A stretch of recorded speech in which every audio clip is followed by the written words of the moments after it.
අද අපි කන්න හදන්නේ ගඟුකුල් මස්. තලප ගිලින්න හදන්නේ. ගඟුකුල් මස් එක්ක තලප ගිලින්න ගමන් රසවත් සන්ධ්‍යාවක් ගත කරන්න තමයි හදන්නේ. අපි කටේ හරියට වැඩ ලුණු කපන කට්ටියක් ගිනි වැලේ ගහනවා. හොඳටම බඩගිනි වෙලා ඉන්න වෙලාව රසට හදනවා අපේ කට්ටිය ඔක්කොම චෙෆ්ලා තමයි ඉතින් අවශ්‍ය ටික ඔක්කොම දානවා.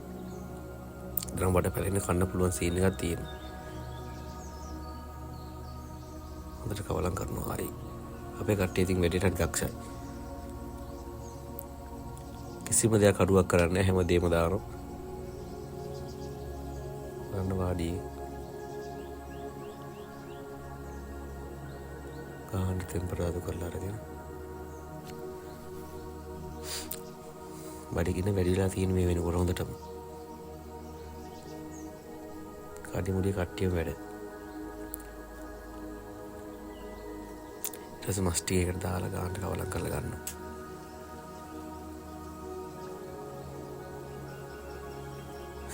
කටට කෙල උරනවා ඒ වෙලාවට නම්.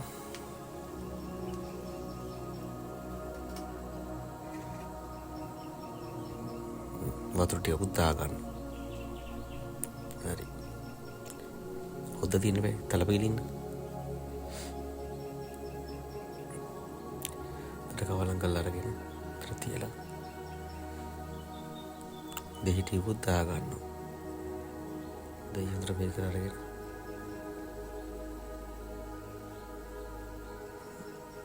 කොහොමද රසට තියෙයි. ඔයාලත් කන්න ආසද? කටට කෙලුණයි.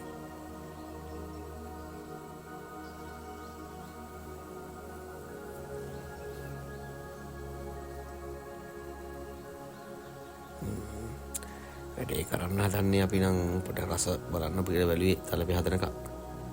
ඩක් මේ කැලක් දෙයක් කාලකට රස බලන්න එපා. ගොඩක් කන්ටියට දාලා හරි රස තලපේ ටක් ගාලා හදා ගන්න ඕන.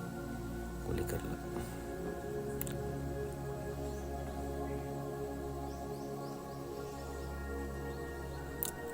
මේක ටිකක් අමාරු වැඩක්.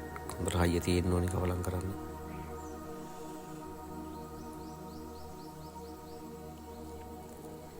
කරනුන් අපි කන්න හදන්නේ. ඒත් පාජන දාගෙන කට්ටිය සෙන්ට් වැඩි කතා බතා නැතුව හැමෝම ගිලින බස ගාලා තලපේ. මත්තර මා රසයි නියමයි කෑමක්. ඔයාලට කියනවා මේ වගේ කෑමක් හදාගෙන කන්න හැමෝම. ජය වේවා.